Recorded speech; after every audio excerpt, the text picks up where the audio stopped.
Merry Christmas, and today is day 7.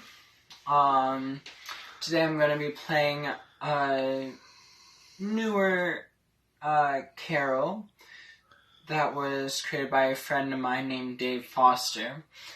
It's called Winds Through the Olive Trees. 1, 2, 3, 1, 2, 3.